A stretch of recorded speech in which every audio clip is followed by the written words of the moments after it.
Today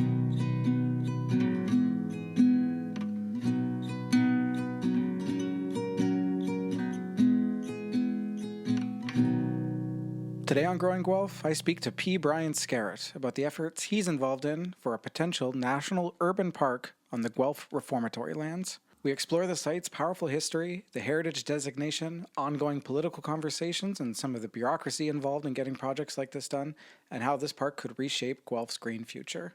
I really enjoyed this conversation with Brian. I hope to have him back on the podcast sometime, and I think you'll enjoy listening to it too. As always, thanks for downloading. Before I wrap up this introduction, if you enjoy Growing Guelph and want to help support local storytelling, I've launched a Patreon. For as little as $1 a month, you can get early, ad-free episodes, you can submit questions for guests, and help shape future topics. It's totally optional, but it always helps keep this project going and growing. You can check it out at patreon.com/growingguelph, and I'll make sure there's a link in the show notes. Thanks for listening and supporting independent local media. And now to my conversation with P. Brian Skerrett about the Guelph Urban Park Project. Have at it. All right. Well, today on the Growing Guelph podcast, I'm joined by P. Brian Skerrett. Brian, thanks so much for coming to my house today, sitting down to talk about this project. Happy to do it. Brian, I guess just to kick things off, can you briefly introduce yourself to our audience and what led you to become involved with the Urban Park Guelph initiative? Okay, well, I think you're going to run into a problem with our interview here because there are no short answers. Well, this is famously not a short podcast. Perfect. So please feel free to give the we're in good shape answer then. Wherever you need to. So my background, I'm from Guelph. I moved here in 1973. I still live in the house that we moved into in 73, although I had moved out for a little while in the interim. Whereabouts did you move from? Moved from a variety of places in southern Ontario. I was a kid. I was 7, 8 years old when we moved here. Interestingly, we lived in Acton just before we moved here, but Guelph was the big town where we'd come to buy shoes or do a big shopping spree. And even then, to come in, we would have to come in Highway 7 and drive past the Reformatory. So it's been a staple of what going into Guelph meant for you? Well, it was there, and I reflect back on it now. I didn't, there were 20 or 30 years I never even thought about it. But people ask me, what was your first exposure to the Reformatory lands, and where we're talking about the urban park, and that was my first exposure to it. My father would say, "Oh, look, there are the prisoners working on the walls," and I would look over, and I'm 5 years old. And I would see, I'm looking for striped uniforms and a ball and chain and guards with guns. and I would see a bunch of hippies with long hair in jeans in a field. And I couldn't reconcile my father telling me there are prisoners in that field. It just, it never made any sense to me. And it wasn't until 20, 30 years later that I went, that's what he was pointing to. Now I get it.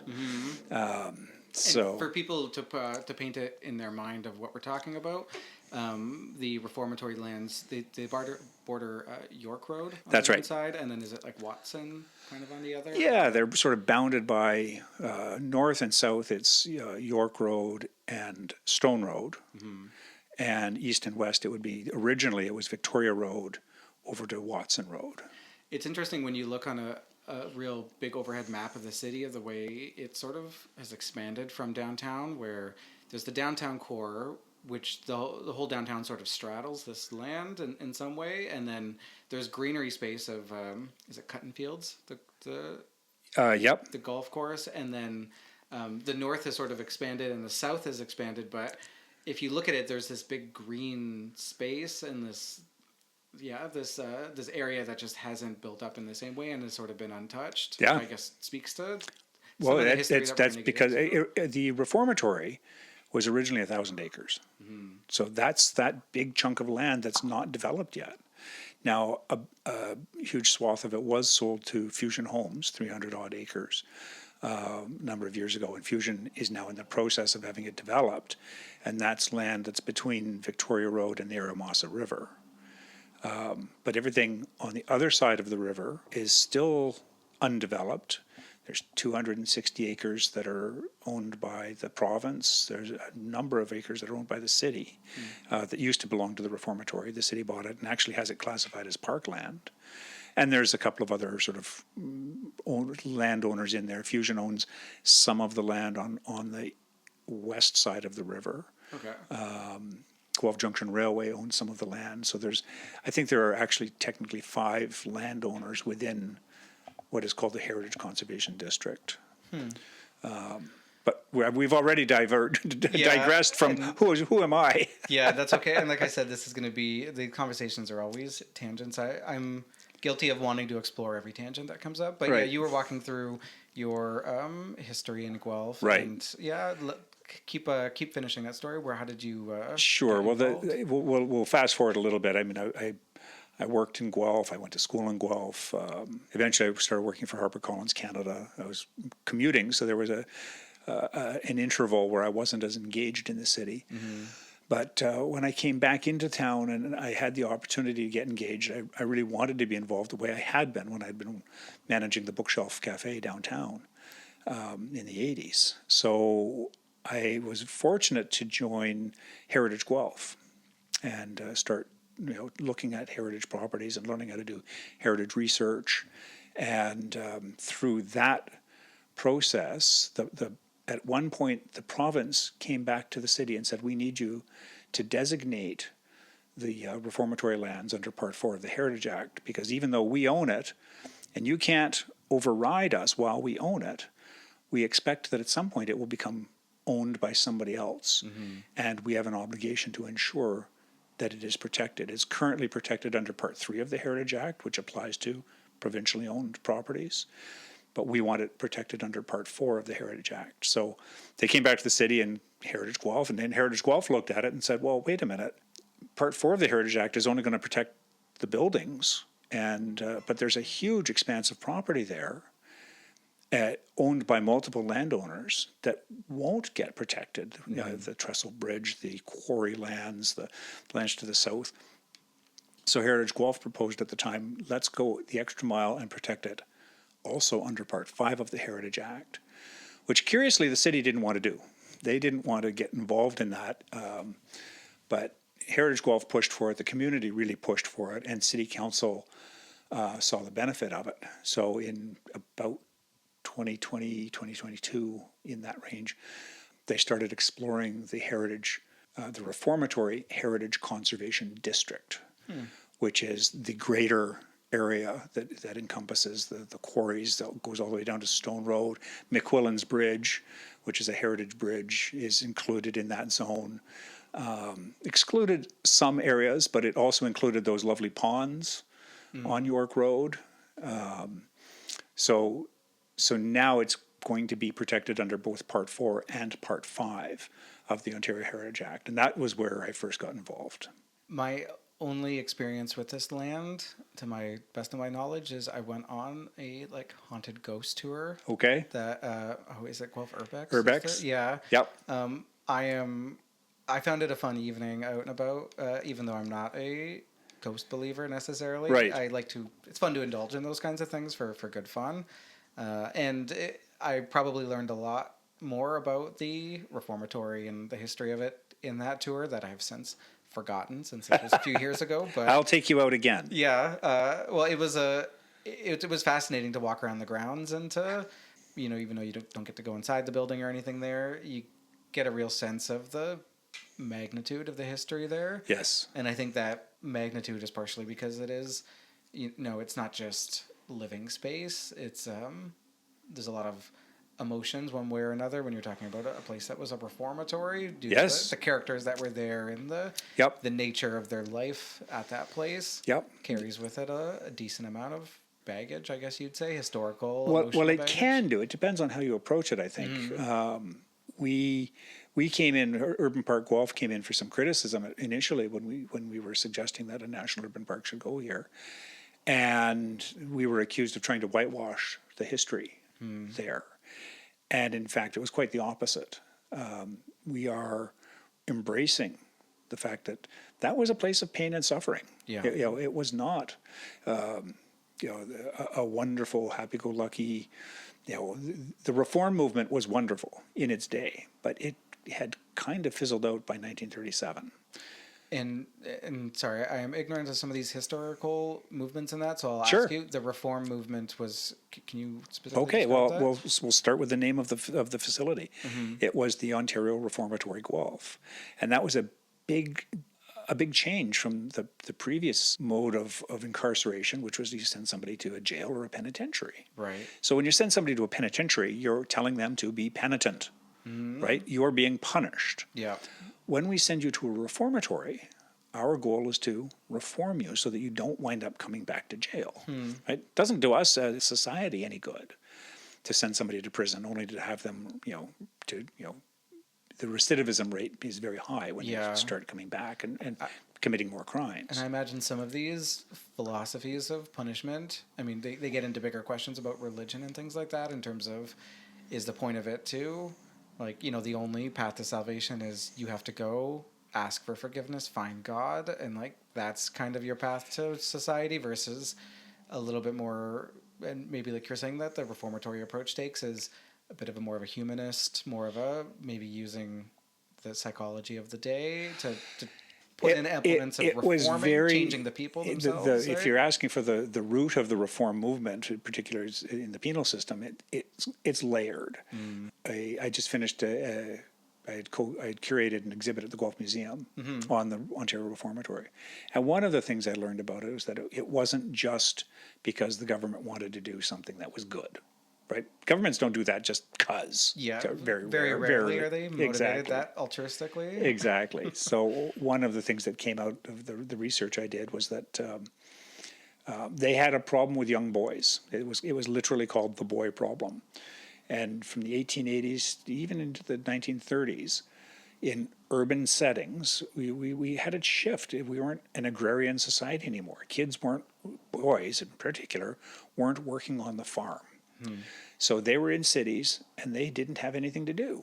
So what do they do when they don't have anything to do? They get into mischief. Yeah. I was into mischief. They were hopping on trains. They were stealing loaves of bread. They were, forming little roving bands, whatever. And they would get arrested and they would go to jail.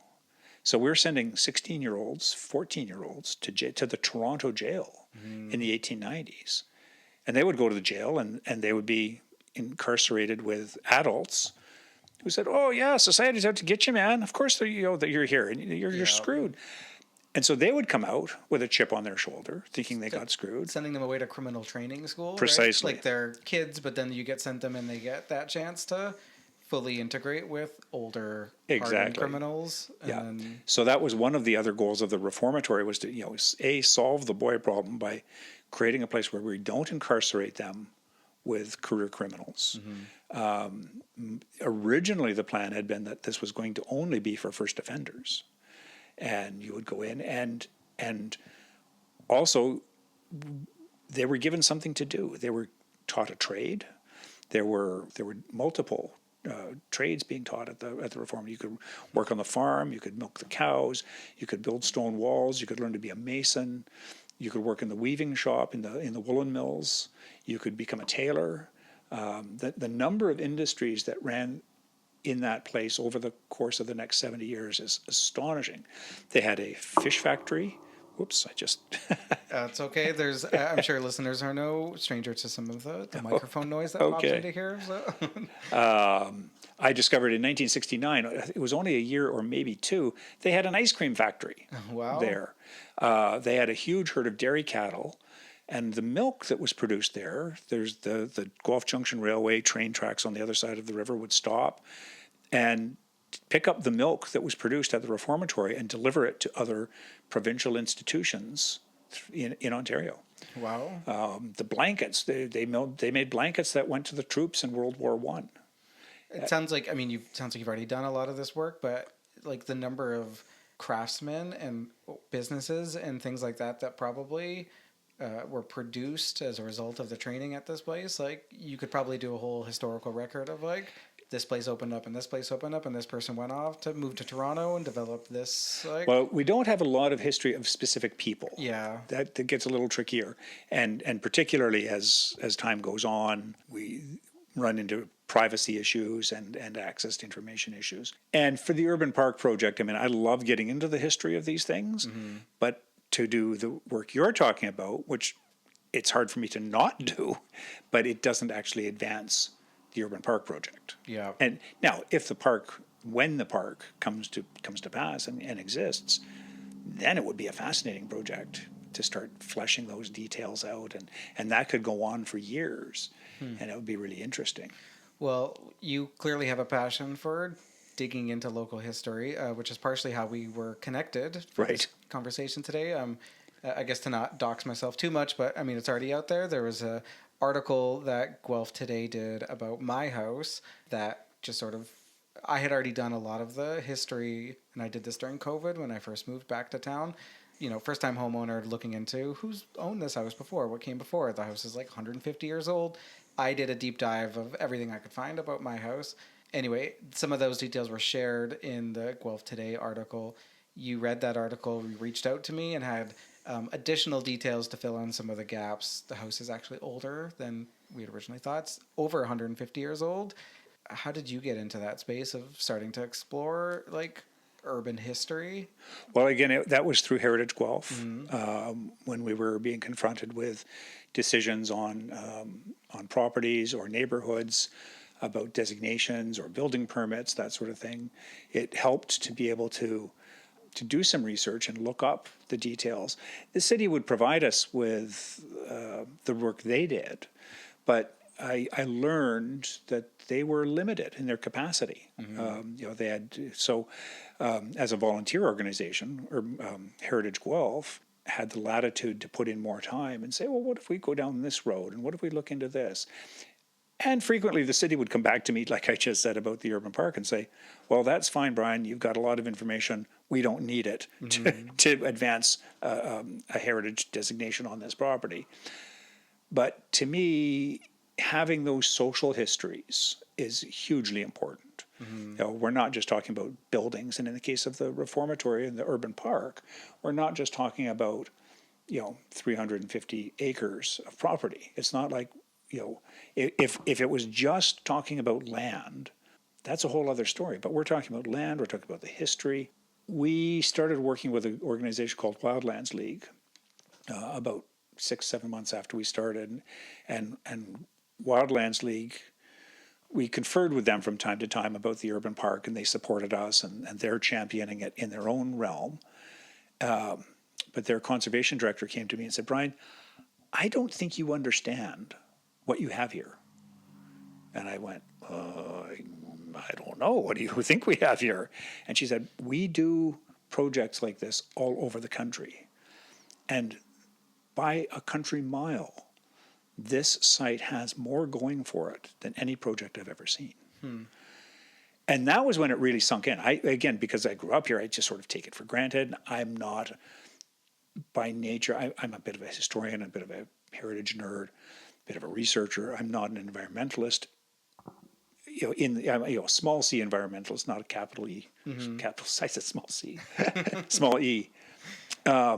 I'm becoming one more and more through this project, and as we experience 42-degree humidex days like today. Yeah.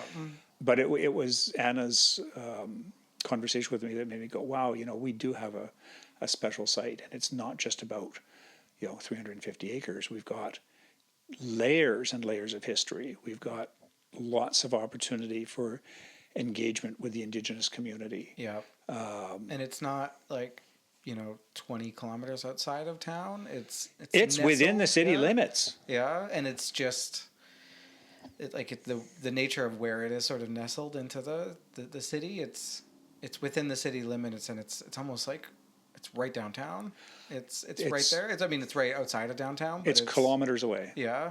So I started seeing some of the signs in people's yards popping up for the, what does it say? I support urban park.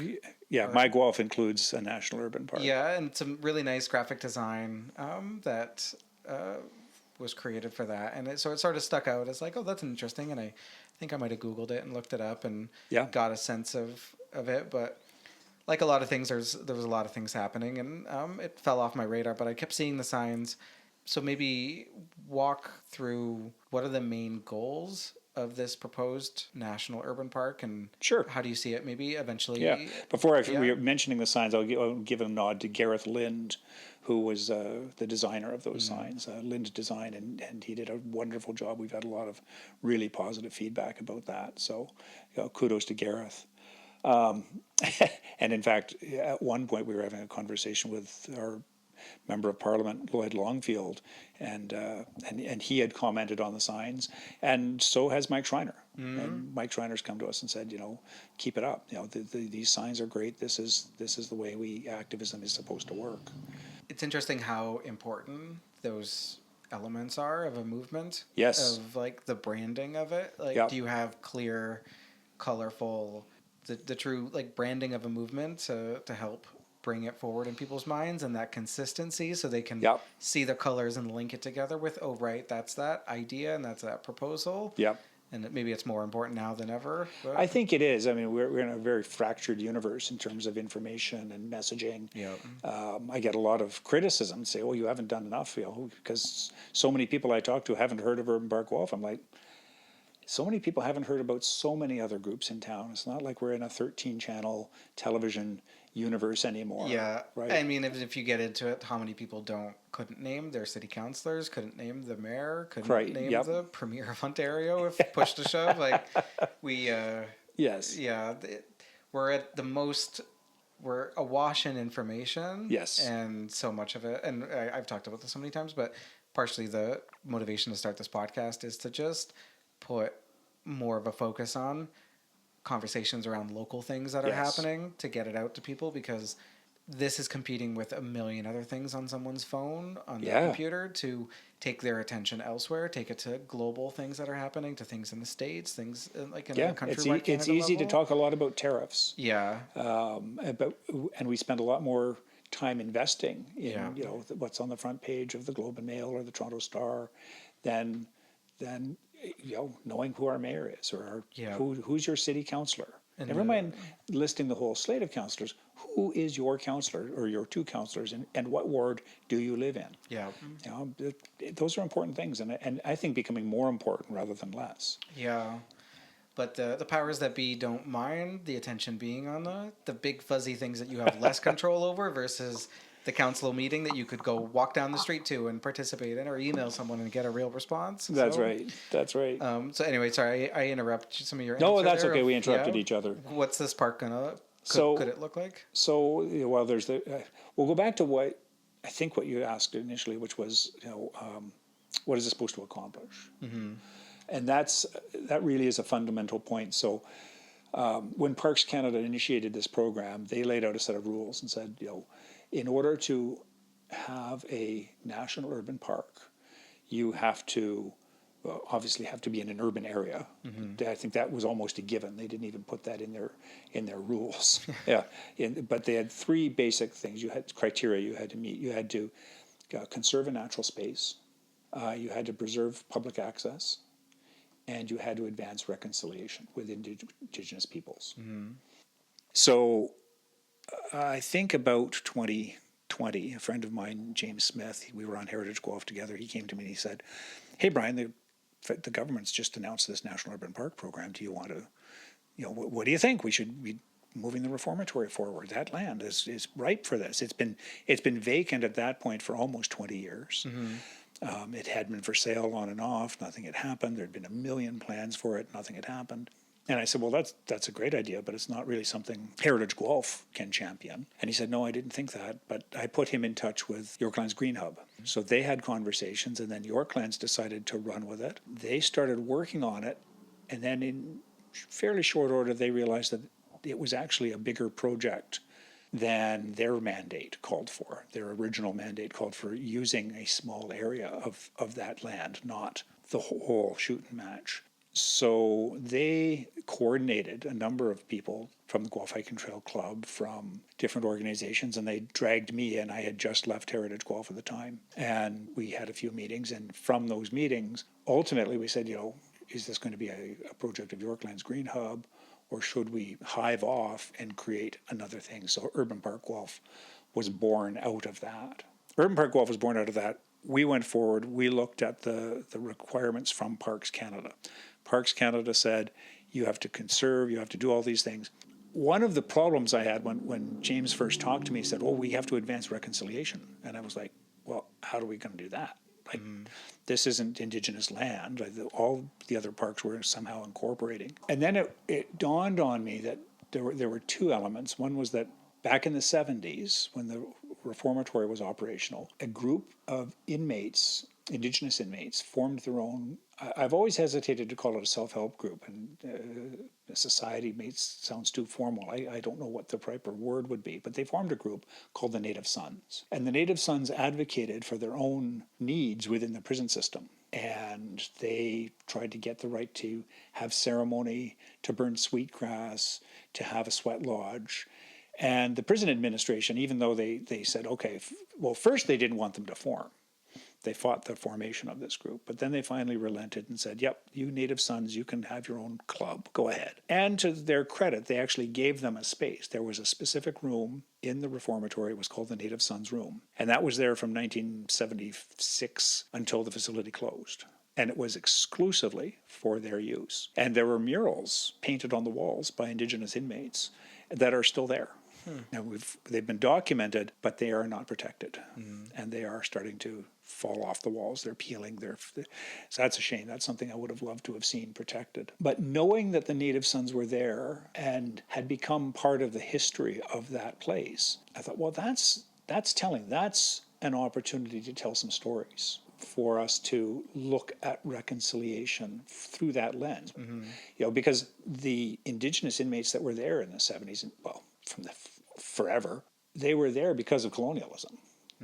Being in jail was just part of a continuum after residential school, right, or after Indian day school. You would just go to jail, and there was no stigma involved. It was just the norm. So having the opportunity to use that lens today to create conversations. And the other element that really blew my mind, I was doing a presentation, I think about 3 years ago. And it was before Urban Park Guelph had started, but it was a history of the reformatory. The stat that I had come across in my research said that back in the 70s, Indigenous men were 3% of the Canadian population. I'm just sort of blue skying this right now. But they were 11% of the inmates at Guelph. And I thought, oh, well, that's significant. Is it represented almost three times more in the prison population than right. they should be if it's a reflection of the rest? And so when I was doing the presentation, I thought I need to go back and make sure I've got that stat right. And I couldn't find the stat. But what I found instead was the contemporary stats for today. And today, in the federal system, Indigenous inmates represent 33% of the prison population. And in the women's facilities, it's 50%. And I was like, I was literally having a moment where I just couldn't compute. I thought, wait, how did we go from 11% to 33%? We're going backwards. Yeah. This doesn't make any. We're in this day and age where we're supposed to be, doing consultations, and we're supposed to be, the Truth and Reconciliation Committee and everything else, and it just didn't work. And I thought, wow, okay, these are all the things that we can seize on to advance reconciliation. So that was the missing ingredient for me to get involved. And once we figured that out, I outlined what Parks Canada says we have to do, which is conservation of the land, preserving public access, and advancing reconciliation with Indigenous peoples. We've tackled those things and looked at them in a little more detail and applied them specifically to this property, because this is really a mixed bag. It's a post-industrial landscape. It was a prison facility. Some of the parks are heavily manicured. So some of the land is heavily manicured, and that's not necessarily representative of nature. That was one of the first criticisms we had. They said, well, one guy said in the paper, that's about as natural as my backyard. Now, that notwithstanding, there are very wild places still on the Stone Road end. The Eramosa River is designated a heritage river. There are weasels and birds and all sorts of wildlife throughout there. So there is a natural area. But we also realize there's a big opportunity for restoration. Right. So the first talking point became conservation, reclamation, and restoration. And it would seem to me that there would be benefit of the preserving of historic industrial landscaping like that as well. Yep. I mean, I guess there's no shortage of old parks within the city too, but It all provides learning opportunities. You know, you can put up informational signs, and I mean, nowadays you can do all kinds of cool stuff with video AR, VR technology to kind of show people, Oh, like, imagine what this space, or not even imagine, but here is what this space would have looked like pre, any, I won't say any people, because, like you said, indigenous groups have been in the area for a long time, but pre colonial settling of the land, and what they would have done, the extent of how they would have changed the landscape, their preferences of wanting to create like something to that in their minds was beautiful manicured landscapes, and like you're saying, even if there's elements that retain that, like that's all part of the story, and that's all things that could be incorporated into. absolutely. Yeah. Yeah. In fact, the next component, the next requirement of Parks Canada, well, the next Parks Canada had it ordered that it was public access, but we've changed the ordering so that it's the reconciliation component is next. Mm-hmm. But we also had very good conversations with the Mississaugas of the Credit. They are our treaty partner, and with Six Nations of the Grand River, and this is their traditional territory. Mm-hmm. And through those conversations, one of the things we've incorporated into our language is that it's not just reconciliation, it's healing, understanding, and reconciliation. Right. And the point that they made to me, which is well taken, is that you don't get to reconciliation without accomplishing healing and understanding first. Hmm. So again, taking those stories from the inmates, taking a place that's recognized as a place of pain and suffering and oppression and colonialism, and then putting the contemporary lens layover on it, which also is considering incarceration rates of Indigenous inmates now, mm-hmm. and asking the hard questions and having the hard conversations. And when we create a place that is safe to have those conversations, I think that's hugely important, and that's why the Mississaugas and the Six Nations endorsed the project. Mm-hmm. So the Mississaugas of the Credit were the first government to actually recognize and endorse us.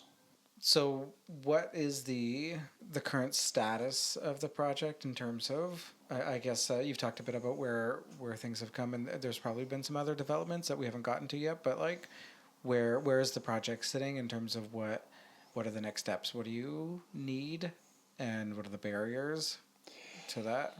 So, noting that they're probably complex, multivariate. Yeah, exactly. Well, we started. I'll go back a little bit and sort of cover off some of the things we did. Mm-hmm. We started off with a petition. That's when we launched. We decided to take a petition to Parliament, and there's very specific rules. It's actually really hard. It's a lot harder than. There are a lot of petitions that go around by email now, and you get one, you just sign off. It's easy. To put a petition before Parliament is pretty complicated. You have to use their website, you have to use their rules, you have to use their language. Mm-hmm. But we did that, and even with all the hurdles, we had over 3,000 people sign the petition that said, yes, we think that former reformatory lands should be a national urban park. Right. For all these very good reasons. We then approached. We thought, okay, well, now we can just get the local politicians on board. We've demonstrated the appetite for it, so let's get the politicians on board. And that was when we ran into our first sort of shock, which was that not only did they not support the park, even though we had spoken to all of them and had initial conversations that seemed positive, we discovered there was an email. It was actually a secret email had been sent to City Council, signed by the mayor and the MPP and the MP, that said that they don't support a national urban park. We actually got a copy of that through a Freedom of Information request. We didn't even know about it. Oh, wow! It was a bit of a slap in the face. Do you know where that motivation came from? That lack of support, I guess, stated or otherwise. There are so many complicated variables. The City of Guelph staff have signed non-disclosure agreements with the province. And the province are the property owners. So there are things that I just can't know. Right. I don't know and I can't know. So there's always going to be a certain amount of speculation. One of the elements that was speculated about heavily at the time was that there was a potential for a hospital to be developed there, or for it to be shortlisted as a site. This is part of Guelph's. You see it come up a lot in discussions about developments in the city. Yes. We're in sore need of another hospital. Absolutely. And, that was one of the conversations actually our group talked about from the very beginning. We said, if we think that this is going to be a better place for a hospital, or if we think this is going to be a better place for housing, those are battles we won't win, and frankly shouldn't win. Yeah. So we explored that very heavily. And at the end of that exploration, we came back and said, well, I'll talk specifically to the hospital question, is it's not the only place in town for a hospital. There are other opportunities. There are better places. And one of the conversations I've had with Mike Schreiner in particular is, Mike has advanced in good faith the idea, well, why don't we put a hospital there and build a park around it? And my response has been, well, that would be a great second choice, but why would we take two things and squeeze them into one when we could have two great things? Right. And we could have a great hospital on another site and a national urban park. And we haven't even talked about creating a list of the benefits. A national urban park will pay for itself handily in spades. One of the most. I'm digressing again. It's okay. I'm interested in knowing that. Like, how are the ways that when we first started this, it was sort of the usual suspect. It's like, oh, it'll be a boost to the economy. It'll boost tourism. It'll create jobs. It'll create spin-off jobs, and all of that's true. Will that actually pay for itself or pay for its own investment? Probably. I think that we did some research on American models. American parks, national parks, have a 10-to-1 return on investment. For every federal dollar invested in a national park in the States, they get 10 times the return, in spin-off revenue. So even if we didn't approach a 10-to-1, if we got a 5-to-1, a 4-to-1 return on investment, business people would be overjoyed with a 4-to-1. More significantly, though, and this is something that we didn't start off talking about or even understanding fully, the health benefits of a national urban park, of parks and green space. We're just beginning to document these and research these really well, but a study from Waterloo, University of Waterloo, looked at a little park in Peterborough. It was a 1.5 acre park. I think they built it for about $5 million. And they did an in-depth study on it and said, okay, if there's this much green space and these many people are using it and these are the health benefits, and by their calculations, it will save the healthcare system $1 million a year. Oh, wow. So when you go back to the hospital question, hey, if we build a hospital somewhere else, we take a 350 acre park, not a 1 acre park, we create a green space that is going to help people stay healthy, whether it's by giving them places to exercise, reduce stress, have fresh air. The spin-off is going to be tremendous, and it's actually going to reduce the operating costs of the hospital that we eventually build somewhere else. Yeah, I think unless you've lived in a walkable neighborhood with beautiful parks around, it's hard to know just how much that changes your day-to-day life and experience in your neighborhood. And yes. I say this as someone who benefits from being right down the street from Exhibition Park in Guelph, and like walking around that park once a day is like maybe the best thing you can do for your body and mind. Yes. In terms of and I say this for myself, the best thing I can do for my body and mind, and just having access to it. Like, I'm sure at some point people could make the argument of the developers that would love to have taken those acres of Exhibition Park and develop it into more housing, and just think of all the money that could be made and the housing that could be built there. But now that it's there, it just seems so essential to the neighborhood that absolutely you can't touch it, because people would say, but that's our park. That's it's just so important. And on a obviously in a bigger example of it might be something like I'm blanking on the giant park in the middle of Manhattan. Central Park. Central Park, exactly. Yeah. These parks become, you have to fight tooth and nail for them to get them established, and then once they are, they're so integral to everything, what it means to be in that neighborhood and in those places, that it seems like people, not only can you not touch them, but people would say they are heart and soul of a neighborhood. Absolutely. But then the momentum to get something new built, to put land aside and say we're going to intentionally do this, there's just so much pushback. That's right. And Yeah. yeah, I guess this is part of a bigger, and don't mean to take us on a big tangent here, but I've already made notes for 2 tangents. okay, good. So we've got our save points in place, but I've been trying to go through 20th century history more as in the last like year or so. I've been exploring World War I and things like that, and it's like the 20th century was full of these monumental changes for society, in the 19th century as well, but we've been, at least here, so hesitant to make the big bold changes to current life. Like, we're so held on to the world as it existed in, say, Yep. 50s, 60s, 70s.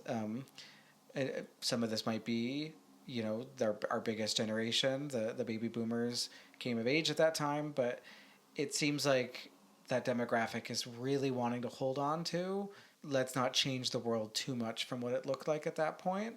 And it's not true of all that Right. entire generation, Right. but there's enough momentum there and enough I guess lack of momentum that it feels like the world keeps, we've increased our population, we've increased all these things, but we're not investing in the new parklands and the new Well, yeah, we're not. I think you're touching on a very important point. We're not investing in those touchstones in the humanity of our lives. We are in a post-COVID, post-AI universe now. So as much as anybody wants to try and hold on to the past, it ain't happening. Yeah. And that's something I get accused of a lot. You were with Heritage Guelph. You just want to save old things and keep the status quo. And it's like, actually, no. And in particularly in terms of this park project, this is not just about, if you get to save something that has heritage value and history, that's great. But if you get to save that and do something that is future thinking, forward thinking, which is creating a space for people. You were talking about having a little walk around Exhibition Park daily and how awesome that is. But and I live in the neighborhood too, and I go to the park frequently, and this is a privileged, affluent neighborhood. There are a lot of areas of Guelph that can't get that. But this is sort of a segue back to the third pillar from Parks Canada, which is preserving public access. And our twist on it is, we have to preserve free public access. Which is a requirement of a national park. But we're putting the word free in there because we have been accused of wanting to put up fences and make it hard to get to. Right. But the other component is there's an organization in Canada called Parks, PARX, RX being a short form for a prescription. And they actually have doctors on board who will give you go in, you're stressed, you're tired, whatever they determine your prescription should be a national park. And they will give you a pass to a national park. This year national parks are free, Mark Carney, tariffs, etc. But normally you would have to pay admission. Right. So we've been in touch with parks to have conversation with them and say, what's the overlap? Where first we said, can you endorse us? And they said, well, no, we're not really an endorsing organization. That they did point us to another group of doctors who did endorse us. But one of the things Parks does is work with communities, work with municipalities to arrange free transit to national parks. So I said, well, if we get this national urban park off the ground in Guelph, can we put you in connection with the city of Guelph to make sure that there is free transit to our national park? And they said, absolutely. We desperately want to have that conversation. So even in the last couple of days, I've been looking at our literature, which literally says preserving free public access. But I'm also thinking now we have to change that to somehow reflect barrier-free. Right. The barrier shouldn't be not just financial at the gate, but you shouldn't have to pay. If you are low income, you shouldn't have to pay to get on a bus to go across town. It should be an easy operation and cost you nothing. Yeah. Because it's going to save us all money in the long run. It's almost like going back to the concept of reform. You make a small investment up front, and it pays off down the road. Yeah, and I mean, another common topic on this podcast is the lack of third spaces, and parks are those spaces for for people, right? Like the idea of a place you can go that you don't have to spend money, that's not a business that you're beholden to, but that you Right. can enjoy with friends and family. And yeah, I mean, as someone who really enjoys camping as well, I'm very aware of the fact that there's more people in Canada every year, and we're all, those of us who camp, are fighting over the same number of camps in our provincial and federal parks. And that just, it seems like we went from a system where, I remember even growing up, you didn't really even need to book ahead of time. You show up at the camp. Right. They have campsites. Nowadays, like my wife and I are waking up at 6 a.m. to book 6 months out and finding every spot taken. Wow. Because people found that you can book a month in advance. So they booked a weekend for Canada Day on like January 1st and booked the whole week out or booked the whole month out, and then we'll just cancel. And Right. it's a whole headache that people who camp and know that, like, Right. the struggle to get spots, that clearly there's a desire for these outdoor spaces, but Yes. we're not, like, and maybe because it requires a lot of effort and it's not necessarily, it's a huge benefit to the community, but that money doesn't flow into one owner's pocket. Right. That you can't commodify the whole place, and one person can't just say, like, yeah, I'll invest money because I'm going to make 10 times. It's the Right. community might make 10 times, but that's diffused and distributed and not one investor's money. Yeah. So yeah, sorry, that was a big tangent. That's but okay. yeah, I think That's okay. Yeah, we're all over the map. I'm going to jump back to something you mentioned about Central Park, because this is something that I'm discussing with you, and it hasn't been widely disseminated, what I'm about to tell you about. But you mentioned Central Park, and Central Park was developed by a man named Frederick Law Olmsted. He was the landscape designer. He also did Mount Royal Park in Montreal. And he did a park in Boston called the Emerald Necklace. And it was actually a link of multiple parks that weren't connected by land. But they were established as the Emerald Necklace. So it was a chain of parks.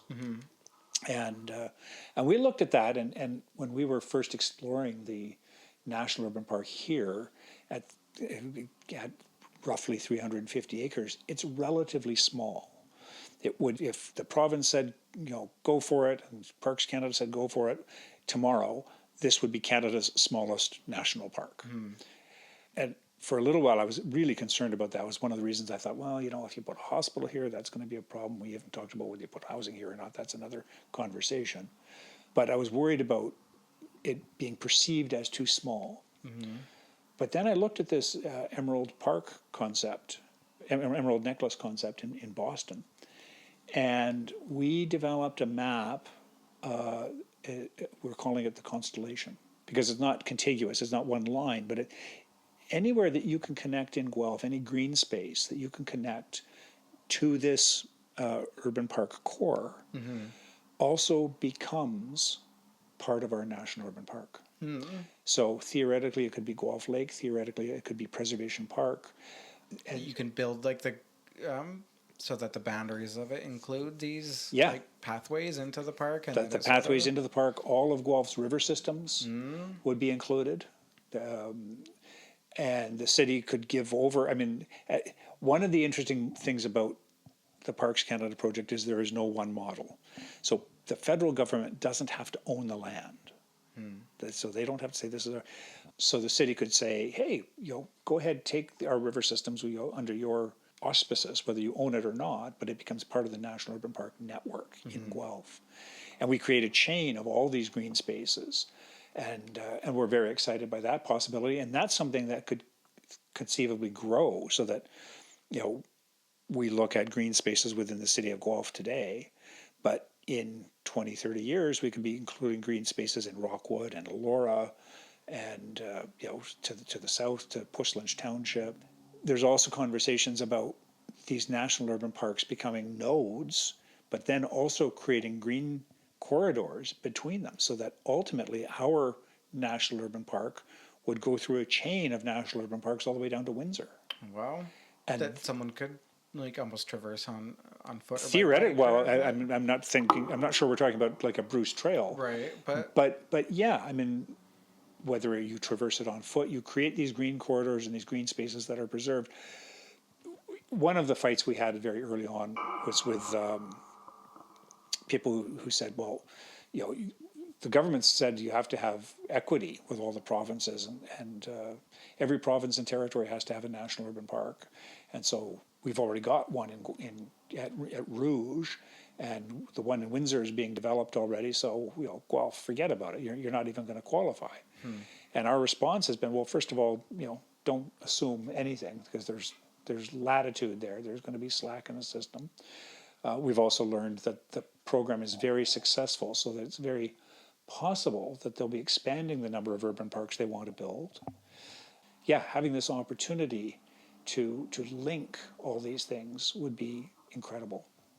And in terms of the equity that they're talking about there, and this is a big topic, but like just saying that every province gets one or something like that, like is interesting. Is that just a definitional sort of? That was. I think that was also probably a political thing. Yeah. Right. The province did, or the federal government, quite rightly, didn't want to be seen playing favorites anywhere. So they said every province and territory has to have at least one. But that they were anticipating building, the initial outlook had been 15 new parks by 2030, which means that there are going to be more than one per province and territory in some cases. Yeah. Southern Ontario, the most densely populated part of the country, this is where we need to preserve the little bits of green space we have left, to make sure. And we haven't even talked about climate change and my conversations about me becoming a bit of an environmentalist through this process, because recognizing what this will do for the fight against climate change. And it's not just this, again, somebody will say, well, it's only 350 acres, Brian, what are you going to do with that? It's like, well, wait a minute. It's not just our 350 acres. It's ours with Windsor's, and ours with if London gets a park, and if Kitchener got a park, and we develop these nodes, then it starts becoming a real thing. And our tree canopy is seriously lacking in the city. I think some of that attitude of, well, it's only this, so what's the point of that, is, I mean, you hear people talking about that in terms of any of Canada's efforts as an entire nation in comparison to the world, right? Yep. Well, they'll say like, well, Canada, why would you even limit your production of blank or your manufacturing of this? Because XYZ country across the world has 10 times, 100 times your population, and they're not going to do that. So therefore it's pointless. And it's like, well, that kind of defeatist attitude is going to stop anything then, right? So at a certain point, like philosophically, you have to just decide that like we can't control what they're doing. We have control over our domain here, some control. So let's just keep our heads focused on what we can exactly. do.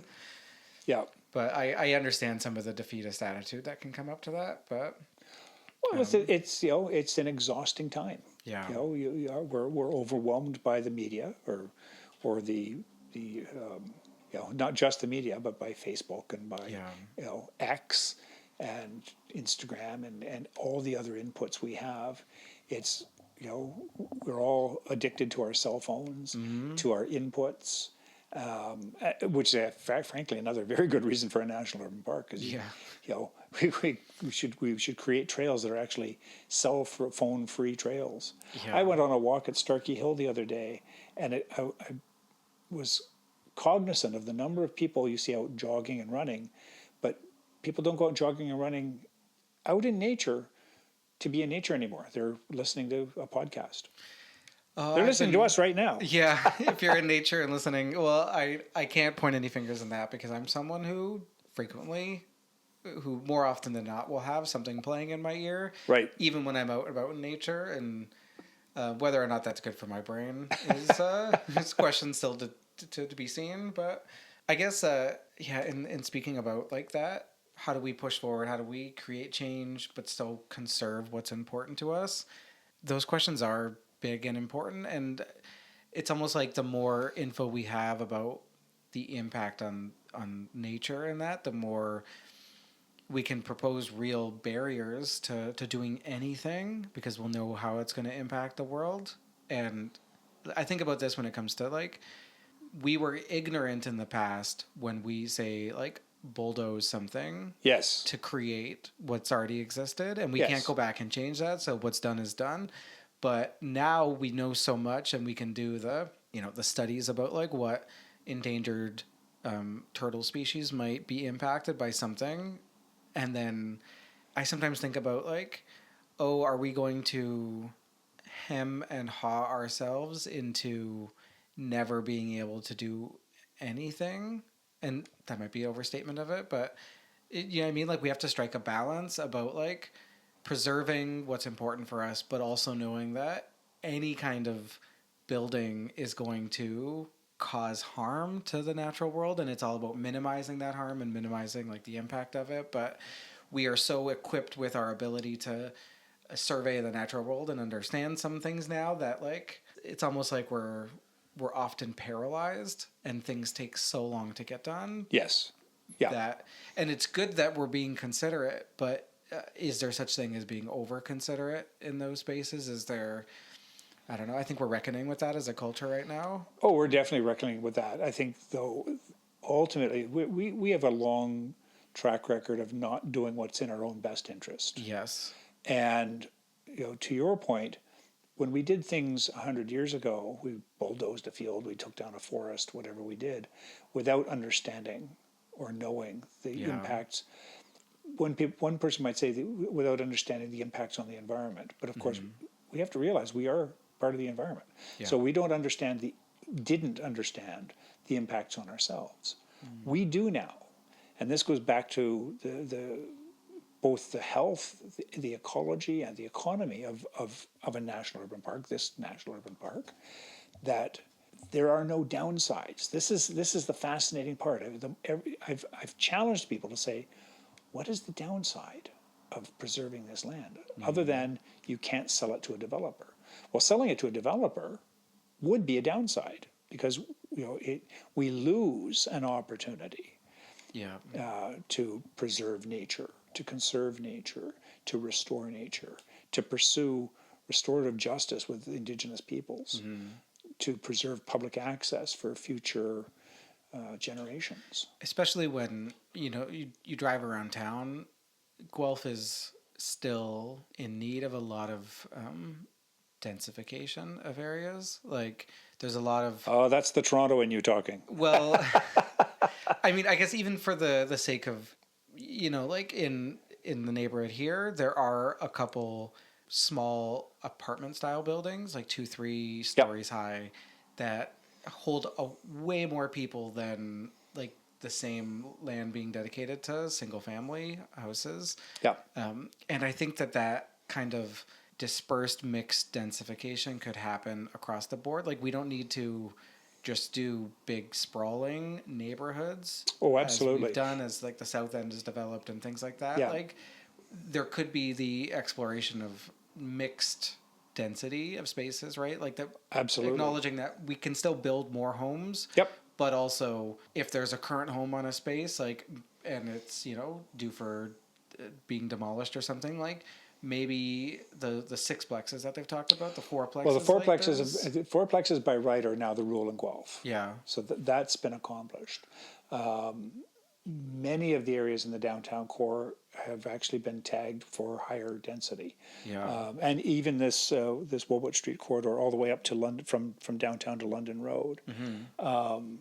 Certainly downtown toward the south, I mean, they're talking, I think they increased the height limits to 24 stories in some areas. And even at 24 stories, the developers aren't happy and they're pushing for 30.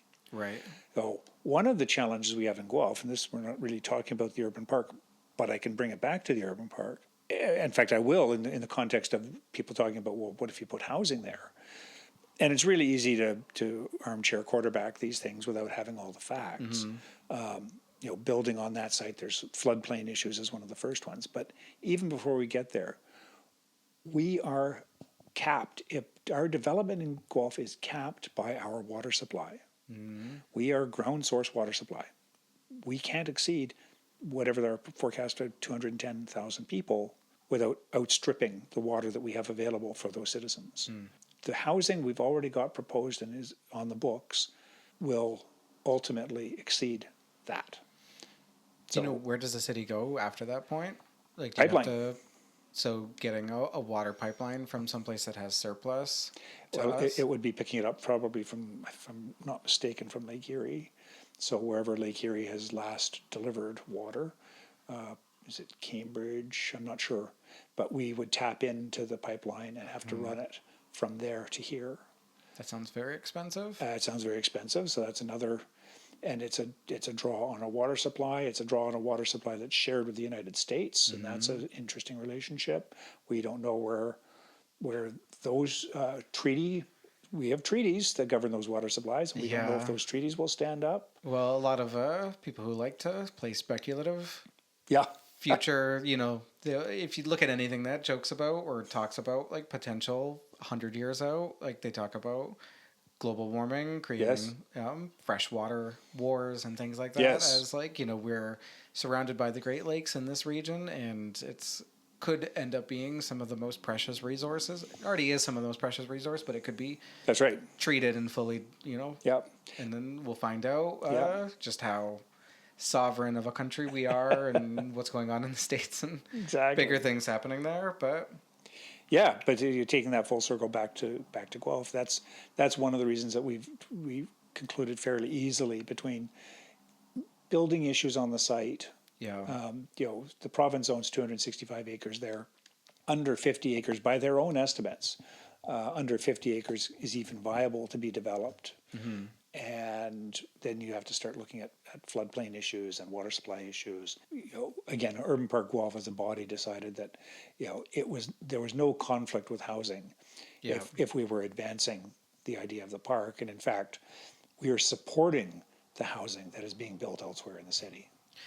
So, as an advocate of heritage properties and heritage, like keeping in touch with the heritage of the city, how do you personally reconcile? Like, I'll give you an example. I've thought about this house that I own. It's over 150 years old. It's an interesting property, but I've thought about the idea of like, well, if I were to know in 50 years' time this house was demolished and a 5-story apartment building was put in its place, would that be a tragedy of the loss of the house, or would it be a net gain for the community of the more people that could live here, the more people that could live down the street from Exhibition Park and integrated? And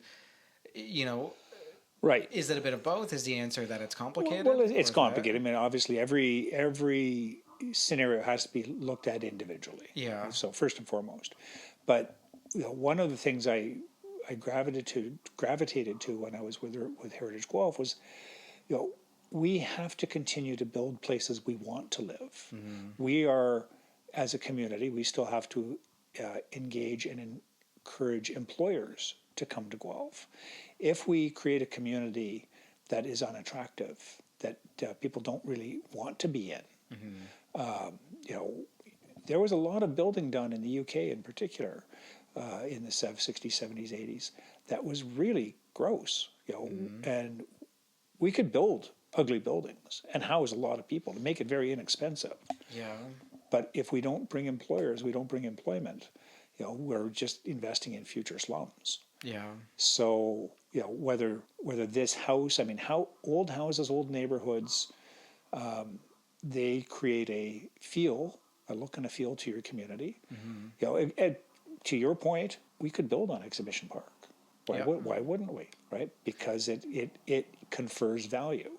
It's not a heritage house; it's a heritage site. I would say within the city of Guelph. Right. So, and these are not easy conversations all the time. There's going to be a divergence of opinions, and that's good. We have the conversations. But I look at the places that have most successfully kept their communities and their heritage. I did a podcast interview with Adam Donaldson when I was with Heritage Guelph, so it goes back about 5 years. Would that have been on his Politico Yeah. podcast? Yeah. Yeah, and I said if Guelph had retained all our original limestone buildings from the 19th century, I have no doubt that we would be a UNESCO heritage site. So the demolition that we undertook, either by deliberate action by inaction, letting things burn down. That sort of fed us to where we are now. But I think we will find, we're coming up on Guelph's bicentennial, 2027. It'll be a 200th anniversary. And there will be a lot of retrospective. And I think when people start looking with new eyes at what we've lost, they'll also start saying, okay, we better do a better job of keeping what we have. Yeah. It's interesting how, and I didn't appreciate this until I was in university, but how new the concepts of conservation are to us as a people. And I took a couple, conservation biology courses at the University of Guelph, and those movements started in the 20th century, and to the 20th century and to that industrialization of the world, the idea of needing to preserve the natural world was just an entirely foreign concept. Like, human society was carved out of the natural world, and we had to continuously fight against the natural world that was trying to reclaim our cities. Right.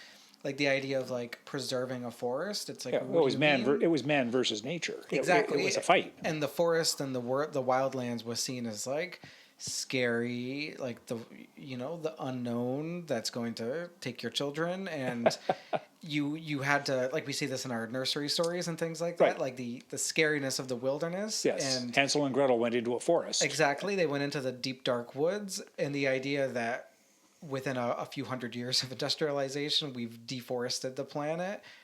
We've now had to almost very quickly make sense of whoa, we have to preserve some of these spaces. Otherwise, what we're doing is just going to razz the entire earth and create we're going to pave everything, turn it all into a parking lot. That's right. It's next time should be a song. Yeah, and it's one of those just having to reckon with that as a species so quickly, of the idea of our destructive tendency. And reckon is the right word. There, we are approaching a reckoning. Yeah. And whether you're a heritage preservationist, an environmentalist, a conservationist, I mean, the only people that don't seem to be recognizing the problems are the people who are capitalizing on the perpetuation of the problems. Yeah. And through their, capital acquisition, they can always fly to somewhere nicer for vacation. Yes. And the world won't end until they're dead anyway, so they don't care. Yeah. Yeah. Well, that's a happy note to end on. No, we don't have to end quite there. I was just going to say, I'm looking at some of the pre-prepared questions that I've had, and I've gotten to so few of them, but I think it's because we've already kind of talked through a lot of that. I guess something to as a positive point to end on, because I think there is so much. Obviously, it was heartening for me to hear that the people involved in this project have already done a lot of the reckoning of what are the other considerations for this land and the other things it could be used for. Because, I know that's some of the things that I've been thinking about is I don't want to be part of the privileged class that says hey, I got my slice of the nice neighborhood, and now the nice neighborhood can't change at all. Right. Because that can be negative as well. But you're right. There's also that tendency to say, hey, let's not change it, is also the preserving act, which preserves some of the uniqueness and the character of it. So it's definitely a fine balance of the two different sides that. Well, as far as the urban park goes, I mean, I'll go back to the point that there are no downsides. Right. Right. And it is all upside, whether it's economic upside, because you could potentially get a 10-to-1 ROI from your economic activity. That doesn't include the dollar value saved in the healthcare system, which doesn't even address the fact that, hey, whether there's a dollar value or not, people are going to feel better. Yeah. And to the environmental questions we've talked about, when we need to create islands to escape to within our communities, and we are going to be creating hugely dense neighborhoods and increasing the density in existing neighborhoods, which is going to put huge pressure on our existing parks. We are well behind our parks forecasts in the city. Even if we brought on the 350 acres in the National Urban Park, and the city somehow did the bookkeeping to say, okay, well, we're going to claim that under our parks inventory as well, we're still short. And that shortage is only going to increase as different neighborhoods get developed in the South End, at the Fusion Homeland on Victoria Road, as we increase density in the downtown core. Yeah. So we need to build out those areas of respite. And it is interesting when you look at the satellite views of downtown Guelph, and that people complain about parking and lack of parking and that all the time, but it's astonishing just how much space is still dedicated to parking and things like that. And when something is just a parking lot, it's hard to, I mean, you can densify it and make it a parking garage or something like that, but urban environments can build up and they can build down, but parks can't, right? You can't layer parks on top of each other. And that's true. It does make the space sort of precious. Yep. So if people who are listening want to lend their time, effort, money, anything they can to the project, how can they get involved? Well, we'd be very happy. We're selling signs on our website, the lawn signs. We'd love to see more lawn signs out and about. So at www.urbanparkguelph.com, that website where you sign up for us to get a sign. You can also get a sign for free. Right now, we had one person give us a significant donation that covered the cost of signs. Or conversely, if you want to give a donation to help us keep going, we have operated on a shoestring to date. We had one significant donation, but other than that, we've really counted our pennies and relied on podcasts like this to get the word out and the media. It's interesting to go back to that capitalist question that the forces often working against you are powered by and motivated by just so much money that is tied up in their interests of these things. But then the forces that you're working for are just powered by people's passion for the project, people's there's so much. People are not getting rich on your side of the coin. No. People are donating their time and effort and putting everything they have into these things versus, it's interesting to see that. Yes. The sides of the coin there. Yeah. Yeah. So financially, or not even financially, just showing support with a lawn sign, that would be huge. We've got volunteers that deliver the lawn signs to places within the city. Although we did get one person ordered a hat from Richmond Hill. And I was like, oh my gosh, I hadn't considered we would get orders from Richmond Hill. So I wound up, actually, I was on my way to Toronto anyway, so I dropped that one off personally. Oh, nice. That was fun. Awesome. Well, we'll have some of those links in the show notes. Terrific. If people are interested. And if people want to reach out to you directly and get involved. Yep, through the website is great. We actually don't have a membership. We recently incorporated, but we decided to go with a non-membership model because like we were talking about at the beginning with the number of people torn in multiple directions, we don't want to take eyeballs or money away from Yorklands Green Hub or from the Guelph Hiking Trail Club. They have memberships, they support us. So it felt like if we created another organization that was trying to draw members in, we would be competing with them for eyeballs and for time. So we basically, rather than have a membership, we have supporters. Well, that's a very gracious consideration of you to make in terms of just I think it makes sense. The other component of it is that, and this was by design as well, is that when the park finally gets up and running, Urban Park Guelph ceases to exist. So your biggest goal of an organization is self-destruction? Ultimately, yes. Yeah, and that also, when people say, well, you've got ulterior motives, you just want to run the show. It's like, no, we don't. Yeah. The show begins when you stop existing, really? Exactly. That's the real show? Yep, and that's when the board of the park takes over and First Nations are involved and stakeholders and the city and the province and the feds.